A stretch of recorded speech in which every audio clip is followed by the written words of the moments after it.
The DJI Avata 2 is capable of capturing some really beautiful cinematic footage, but what good is all this potential if you actually have no idea how to make the most out of it? Well, in this video, I'm going to be revealing all of the secrets behind capturing shots like this so that you can do exactly the same thing and make your footage as cinematic as possible. So if you're new around here, my name is Justin. It is my swan mission to help you get the best possible footage that you can, and if you've been here before, it's great to see you again. So in order to get great footage, we need to start with great camera settings. So before I talk about more specific camera settings, I want to talk about two settings that are hidden in the advanced camera settings menu. So to access them, you go into settings, camera, then advanced camera settings, and scroll down until you see noise reduction and sharpness. Now I set both of these values to -2 when filming in the daytime. That's because these are both digital enhancements that the Avata 2 is doing to my footage, and to get the most cinematic footage, I want the cleanest raw image that I can get. Now if I'm filming in low light situations or it's really getting quite dark,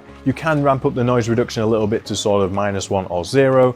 Be aware that it is going to take a little bit of detail out of your image, but it will help a little bit to reduce that noise. It doesn't make a massive difference from my testing, but it's there if you want to use it. Moving on to the camera settings, I always shoot in manual mode so that I have full control over all the different settings, as shooting in auto can lead to things like white balance shift during your shot, which can ruin your footage. So first off, I shoot in 4K at 60 frames a second. Now this is going to upset a lot of the cinematic snobs out there. It also upsets me a little bit, but trying to fly the Avata 2 using 30 frames a second, we also have that 30 frames a second feed coming into our goggles, and trying to fly with that feed is absolutely horrendous. Now there are things you can do in post-production to sort of turn that 60 frames a second footage into 30 frames a second, but for the purpose of what we're doing, I think 60 frames a second is completely fine as long as we've got the shutter speed right at 1/120, so that we're going to have that nice natural motion blur in our footage. So like I just mentioned there, I am going to be following the 180-degree shutter rule, which states that our shutter speed should be double our frame rate. So my frame rate is 60 frames a second, my shutter speed is 1/120. Next, I just want to make sure that my ISO is locked at 100, which is the lowest value we can have on the Avata 2, which is going to give me the cleanest image with the least noise and the least digital brightening, which in return just gives us a cleaner image. Now if it's starting to get a bit dark out, you can raise the ISO to brighten the image. I found up to around 400 ISO, it tends to hold up okay, but you really don't want to be pushing too much past that. Now in the middle of the day, if the sun is particularly bright and you've put all those manual camera settings in, the chances are you're going to need an ND filter to help bring that exposure down so that you can maintain the correct shutter speed for natural looking motion blur in your footage. Now if you need to learn more about ND filters, I will link a video at the end of this one where you can learn more about them for the Avata 2. Now I'm using Rocksteady for my stabilization, and if you want to use GyroFlow, sometimes increasing the shutter speed a little bit higher is going to help those softwares to work a bit better. But from my testing, GyroFlow tends to work fine in 60 frames a second at 1/120 shutter, so you should have no problems doing that. Something else I want to mention about using GyroFlow, here are some settings that I recommend you use when you're stabilizing your Avata 2 footage. Now generally I use anywhere from between 0.1 to 0.3 on the smoothness scale. I feel like this does a plenty good enough job of smoothing out all of those jitters and bumps in the flying. And then the next thing that you want to change is you want to change the zooming speed. Now I see a lot of FPV footage where you can see the footage zooming in and out really quickly, and it doesn't look very cinematic or professional. Now from default, this is actually set to 4 seconds. Now I recommend that you double this to 8 seconds. What this does is it basically tells the software you want it to take longer to zoom in and out on your footage when stabilizing, which in turn is going to result in more cinematic, more professional looking footage. When it comes to white balance, the main thing we need to do here is have it at a locked value. Now if you're shooting in the middle of the day, around 5500 Kelvin is going to be pretty much where you need to be. That's because that's roughly the color temperature we get from the midday sun. Now if you're filming at sunrise or sunset, you are going to have to change this value. Normally you'll increase the white balance temperature to make things look a bit warmer like they naturally do at sunrise or sunset, but the main thing here is make sure it's locked at a value, and it's locked at a value which looks natural. When it comes to aspect ratio, if I'm filming for YouTube or any sort of normal horizontal formats, I do record in 16:9. A lot of people like to record in 4:3 and then crop it to 16:9, but you are going to lose some resolution if you do that. So if I'm filming for YouTube, I'm filming in 16:9. However, if I'm filming things to use for verticals, I will use that 4:3 aspect ratio just so I get a bit more real estate at the top and bottom of my image. Along with those aspect ratios, I almost always shoot in ultra wide using Rocksteady on the Avata 2. That gives me the biggest field of view. I can do some lens correction in post-production if I need or want to, but having a wider field of view gives you a more immersive, and it just makes things look like they're going past you a lot quicker, and it makes that FPV footage look a little bit more dynamic. Moving on from that, I'm going to talk about color profiles. Now, I always shoot in D-Log-M on the Avata 2. The reason I do that is because I get way more color information to use with in post-production. I preserve more details in the highlights and in the shadows, and personally, I don't actually like the normal color profile. I think it's too harsh and too overly saturated and over contrasty. So I shoot in D-Log-M, then I can do my own color grading in post-production. Moving on from camera settings, the next thing I want to cover is how you should actually be flying your drone in order to capture cinematic footage. Now, the main thing you need to bear in mind here is you need to try and fly as smoothly as possible. Especially with FPV, you want to make sure your nice swoops and turns, and if you're transitioning from a left to a right turn, try and make these things as smooth as you can. That's going to mean you have to rely less on post-production stabilization. If you can fly smoother in person, your footage is just going to look better as a result of it. Now, you want to fly with authority, but try and make sure that you're trying to keep it as smooth as you possibly can. Now, when it comes to flying, you need to just go out and make sure that you're practicing flying as much as you possibly can. As cliche as it sounds, practice does make perfect, especially with FPV. The more practice you can have, the more comfortable you are flying your drone, learning its little nuances, how it reacts in certain situations, how much inertia it has, and how the drone just generally flies and responds to your inputs. The better your footage is going to be as a result of it. If you have better control over your machine, you as a result have better control over the shot that you're trying to film. And as you get more and more familiar with how the thing flies, you're going to get a moment where everything just clicks, and all of a sudden you're just thinking as you're flying, and you're just imagining where you want to go, and the transition from your brain to your fingers to the drone is just going to happen, and the drone is going to go exactly where you want it to go. It's a magical moment when this happens. If you're not at that stage yet, don't worry, keep practicing, and eventually you'll just get into that flow of flying FPV. Okay, let's move on now to talking about composition. Now, composition with FPV is a little bit more flexible because these shots are so incredibly dynamic. We have a little bit more of a room for error. Now, although we do have that little bit of a room for error, we still need to be trying to exercise proper compositional techniques. So try and make sure that our horizon is appropriately set, somewhere between the upper and the lower thirds lines, generally more towards the upper line. Obviously, as you're flying around and swooping, the horizon line is going to change, but try and exercise proper compositional techniques to make things look better. When you're flying along and you're flying like this, try and make sure that your camera angle is set appropriately and we're not just seeing all of the ground or we're seeing all of the sky. It's going to make your footage bad. It's going to make it harder for you to actually fly the drone properly. So make sure your camera angle is set properly so you can fly at the correct speed that you're trying to achieve while still maintaining the proper framing of your shot. Now, something else you can look for with FPV is you can look for natural lines in sort of mountainscapes or fields or wherever you're trying to film. And if you can follow that natural architecture, say you're following a path or you're following something similar to that, a mountain ridge, that's going to really help when it comes to composing your FPV shots, because we have a central point of focus and what is effectively a leading line. If we fly along that and maintain that as our compositional sort of center point, we're going to have a really nice looking shot at the end of it. Something that's actually really easy to do with stabilized drones that is much harder to do with FPV drones is to do an orbit. Now, the orbit is something you should practice quite a lot when it comes to FPV, because it's really nice to sort of approach something, enter a dynamic orbit, maybe do a half orbit around the thing you're trying to showcase, and then fly back off in the other direction. But you need to be really comfortable maintaining the subject in the middle of the frame for the compositional side of things, and then also being nice and smooth coming into the orbit and smooth exiting the orbit so that everything looks nice and cinematic. Okay, the next thing I want to talk about is when you first arrive at a location,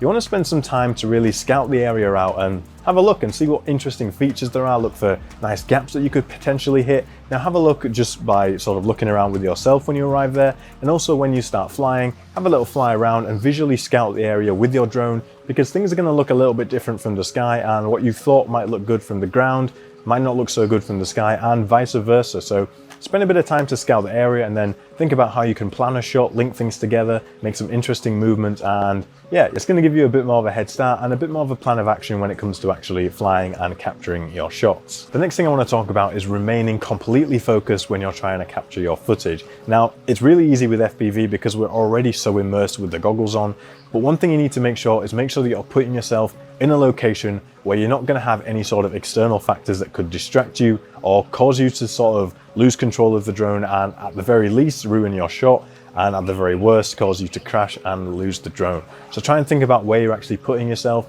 Make sure that you've got a spotter there with you who can monitor the area around you and, you know, give you a warning if something bad is happening or if something in your environment is changing, so that you can just remain focused on flying your drone without any distractions. Okay, so the next thing I'm going to talk about is lighting. Now, the most cinematic times of day to be filming are going to be sunrise and sunset. Now, this is because we have the most colorful lighting, but also it's going to give us a bit more of a softer lighting on our footage. And the fact of the matter is, things just look more cinematic at sunrise or sunset. Now, there's still no problem filming throughout the day or in the midday sun, but just be aware the lighting throughout the middle of the day is much harsher than it is at sunrise or sunset, so you're just gonna have to bear that in mind. And the main thing you want to remember when shooting throughout the day is you want to be shooting with the sun, not into the sun. Now, what that means is if your drone is here looking this way, you should be looking at your subject with the sun behind you, illuminating the subject. That just makes sure that you're staying on the light side of the subject rather than shooting into the sun, where you're going to be on the shadow side of the subject, and you're going to lose a lot of detail in the subject, and the image is going to look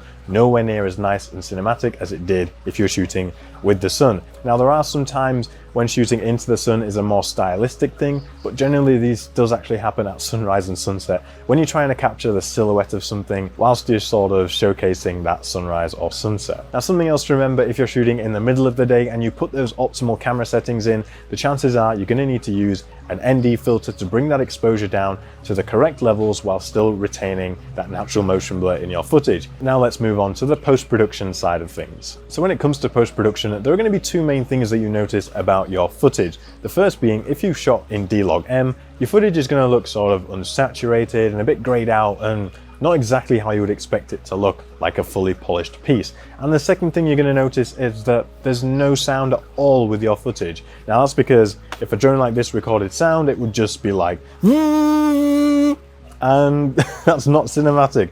I don't know about you, but I don't think that would be a very cinematic soundtrack for drone footage. So when it comes to color grading, first of all, if you've shot in D-Log-M, there is actually a LUT that you can download from DJI, which is going to transform that D-Log-M footage straight into Rec 709 color space. Now, in my opinion, this does go a little bit too far. I think it makes things a little too contrasty, a little too saturated, and it makes things look very similar to the normal color profile, which in my opinion is not as cinematic as it could be. So what I prefer to do instead with my footage is I increase the saturation a little bit. Depending on the footage, I'll either increase or I'll decrease the contrast of the image, and then I tend to just increase the highlights ever so slightly and pull down my shadows a bit more to give that footage a bit more depth. So I feel like making these minor adjustments gives me a better result than just using the DJI supplied LUT, but have a play with it yourself and see what you think. And if you do want me to sort of turn this into a LUT for you guys to have available to you, just let me know in the comments below. I'm not sure if there's any demand for something like that, so just let me know if that's something that you guys would be interested in. So once you've got your color corrected footage, you can then move on to applying different sort of looks or LUTs to your footage to sort of give it that look that you're looking for. And there are loads of videos out there on YouTube about how to color grade things effectively. I am going to be releasing a video very shortly about how to do sort of the whole editing process when it comes to drone footage, so keep your eye out for that one. But in the meantime, if you just do a quick YouTube search for some color grading tutorials for whatever software it is that you're using, you'll find heaps of them out there. So we've tackled the color aspect of it. Now we need to tackle the sound aspect of it. Now, sound design is something that really helps to bring our drone footage to life, and in my opinion, it is the sort of secret sweet sauce that just makes everything so much better. Now, if you have normal drone footage just with some music behind it, it does a good job, but when you add in all of the natural sounds and sort of creative sounds that you would expect to hear in that situation, that's when things go to the next level. So if you're filming by the beach and you can see waves in the footage, you should add in the subtle sound of some waves, maybe something like some seagulls in the background, a bit of wind noise if you're swooping down and getting faster, or going by things, you can add some creative whooshes to give a bit more of an impact to your footage. And these little things, although they sound minuscule, they really do help to add up and change the overall quality of your footage. To show you how important sound design actually is, I'm now going to show you two very short sequences. The first one is going to have really poor choice of music and almost no sound effects, where the second one, much better choice of music and loads of sound effects and sound design to bring that footage to life.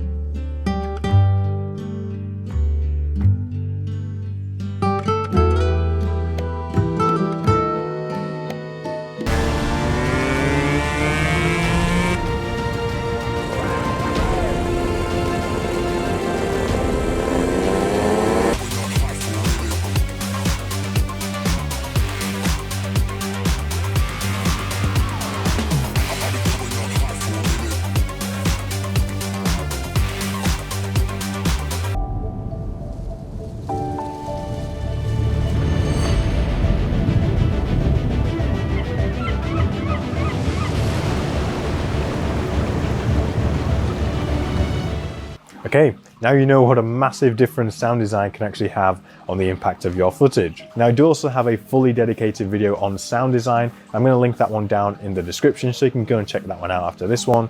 But sound design is the secret key component to taking your drone footage to the next level. Okay, so the last thing that I want to talk about when it comes to cinematic FPV footage is you need to rein in and hold back that sort of desire to do freestyle moves to get cinematic footage, because freestyle and cinematic don't really go hand in hand. There are a few sort of moves and situations that you can sort of link together to get nice cinematic footage. The split S being a maneuver that's really quite popular in cinematic FPV. That's where you sort of approach a subject, you flip upside down, and then you swoop down and around and you follow it that way. Now that can be a nice cinematic move if done correctly, but generally just incorporating like flips and spins and all that kind of stuff is not going to look cinematic. So try and rein in those sort of freestyle reins a bit and try and keep things nice and smooth and cinematic. Try not to, you know, break the horizon and be going upside down all the time. Although it feels fun to you, it generally doesn't result in very cinematic footage. Okay, so those are all the secrets behind getting really cinematic footage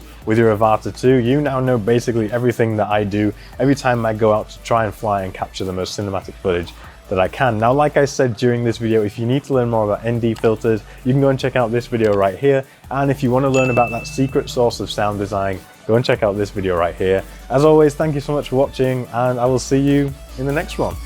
Bye-bye.